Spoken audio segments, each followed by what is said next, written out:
Magandang araw po sa ating lahat, sa ating mga kababayan from Luzon, Visayas, and Mindanao. And syempre sa lahat po ng mga kamunting tinig saan mang sulok ng mundo, kamusta po kayo? Okay, ito po ang inyong lingkod, ang munting tinig ng Ordinaryong Filipino. Welcome po sa mga bago po na subscribers sa ating channel. Huwag kalimutan mag-like at syempre mag-share. At saka syempre sa gusto po mag-join sa ating munting tinig community, you are very much welcome. Pag-usapan naman natin dito ang kakapalan ng mukha ni Sara Duterte. Naku, napag-alaman po natin mga kamunting tinig na nagkalat naman si Sara Duterte sa baluarte ni Congressman Luis Tro. At ang nakakahiya pa doon, pinapalaya siya ng mga tao doon. Hindi pa nadala doon sa isang lugar sa Visayas na kung saan ay hindi po siya pinagpasalita dahil puro lang naman basura ang lumalabas sa kanyang mga bibig. Ang style naman ngayon ni Sara Duterte, mga kamunting tinig, takutin, magtanim ng pangamba, okay, sa puso at isipan ng mga Pilipino na itong eleksyon na ito again ay dadayain daw. Pero ang katotohanan po dyan ay pakulo ito ng kampo ng mga Duterte na alam naman nila na wala silang kalaban-laban sa puwersa ng alyansa para sa bagong Pilipinas. Ang style ni Sara Duterte, magkalat ng kasinungalingan, magkalat ng fake news, magkalat ng iskandalo, at magkalat ng takot at pangamba sa sambayanang Pilipino as if dadayain daw po ang 2025 midterm election. Gaya ng ginawa ko sa unang video ko, sabi ko, uulit-ulitin ko to na ipaliwanag sa inyo na makinig lang kayo sa mga kinauukulan. Kasi may gustong puwersa, okay, may puwersa pala na gustong sirain ang kredibilidad ng midterm election. Papalabasin nila na mananalo ang alyansa sapagkat nandaya. Pero ang katotohanan po dyan, yung kalaban talaga ng alyansa ay wala pong kalaban-laban sa kanila. Kaya nga sinusuka na sila ng taong bayan. Oo, kahit nga kung saan-saan silang rally, walang tao. Dahil sawa na ang mga Pilipino sa ganyang klaseng politics. Yung paninira dito, paninira doon. Hindi umubra yung kanilang mga ginagawa. Ngayon, pinapakalat naman ng mga kampo ng mga Duterte na dadayain ang 2025 midterm election. Dahil po yan sa impluensya ni Sara Duterte. So itong si Sara Duterte na ito, desperada na ito. Alam mo, Inday, dapat mo nang tanggapin, wala na kayong magic sa taong bayan. Pinipilit nyo lang ang taong bayan na paniwalaan kayo kung pwede nga silang sumuka sa harapan nyo. Susuka na sila yan eh. Kasi nakakaumay na yung mga pagmumuka ninyo. Hindi na katulad ng dati na magsisigawan yung tao sa inyo. Hindi na. Dahil alam na ng taong bayan kung ano ang tunay ninyo na kulay. Hindi po kayo nagsiservisyo sa taong bayan.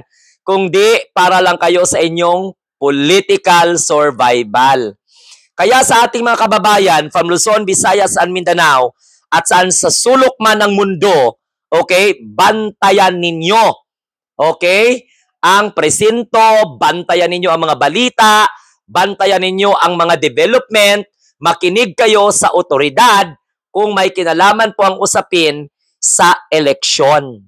Huwag kayo magpaniwala-paniwala dyan kay Sara Duterte dahil diversionary tactics po ng walang kwentang Vice President ng mga Duterte supporter yan na kuno, dadayain ang eleksyon, pero ang katotohanan dyan, alam na nila, ramdam na nila na ang kanilang pagkatalo ay malapit na.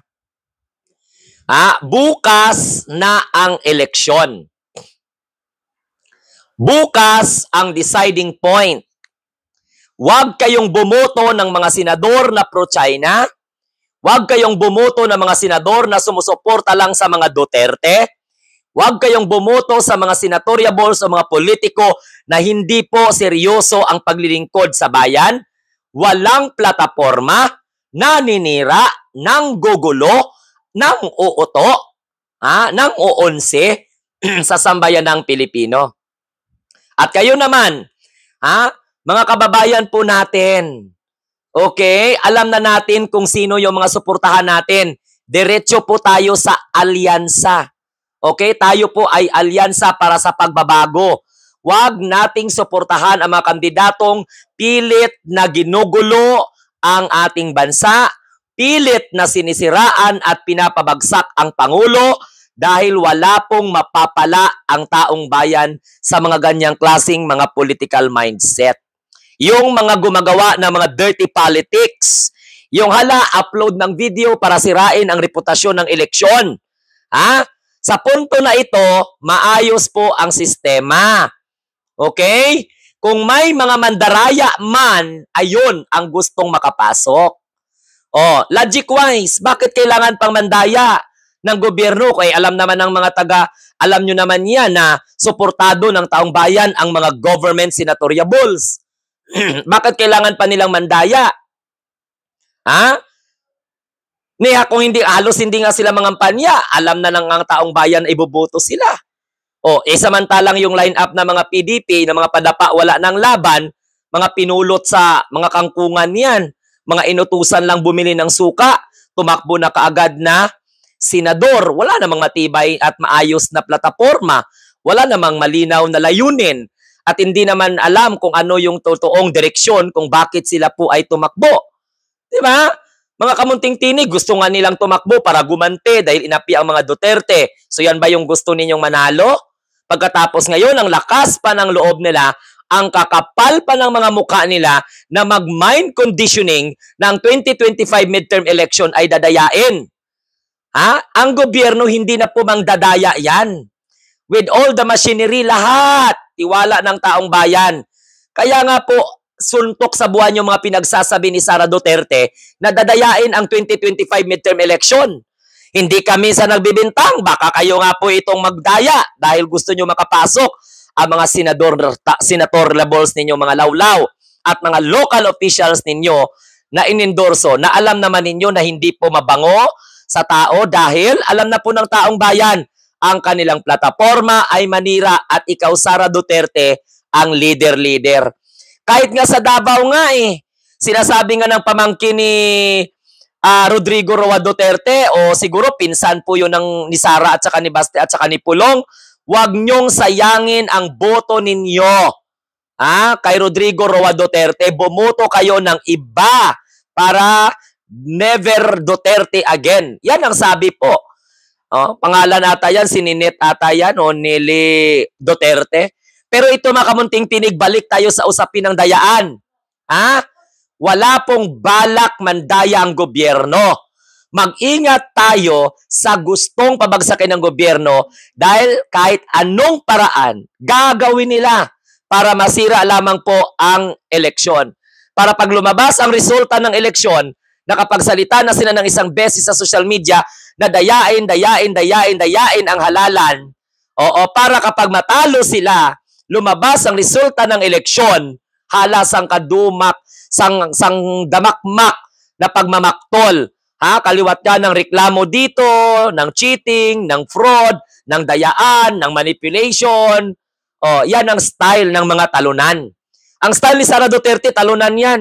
Kaya nga tingnan mo, wala po siyang magandang platapormang hinaharap sa taong bayan. Kaya mirisi mo na kaysa sinulong mo yung Batangas, pinalalayas ka tuloy ng mga taga Batangas. Dahil hindi po sila susuporta sa makatulad ninyo mga kandidatong madumi maglaro. Itong ginagawa ni Sara Duterte na to, pag-impluensya to sa utak ng mga tao dahil alam ni Sara Duterte na ang kandidato ng tatay niya sa basurahan, sa inidoro, madiretso. Sinong boboto sa kanila dyan? Wala namang mga alam yan. Wala namang mga pakinabang yan. Ang kanilang trabaho, magiganti. Ang kanilang trabaho, pagkarap sa tao, manira ng manira. Personal na karakter ng presidente. Naku, my God. Sa lahat po ng ating mga kababayan, Luzon, Visayas, and Mindanao, pag-aralan ninyo ang mga pananalita ni Sara Duterte. Lahat sila, puro ganyan ang narratives. Dayain ang 2025 election. Gusto nila sirain ang kredibilidad ng resulta ng eleksyon. Gusto nila imanipula ang mga tao, impluwensyahan ang mga tao, na dadayain ng gobyerno ang resulta ng eleksyon in favor sa partidong alyansa para sa pagbabago. Yan po ay walang katotohanan. Kung may balak po naman daya sa kampo ng gustong pabagsakin ng gobyerno, bubuhos sila ng pera, alam naman anong gagamitin nila, alangan naman laway. Tama? Nakikita kasi nila na every rally ng alyansa para sa pagbabago, dinudumog o maapaw ang mga tao. Walang kasisidlan ng galak at tuwa ang mga tao. Umaapaw, nagagalak ang mga tao sa presensya ng mga senatoriables na gustong magserbisyo sa taong bayan.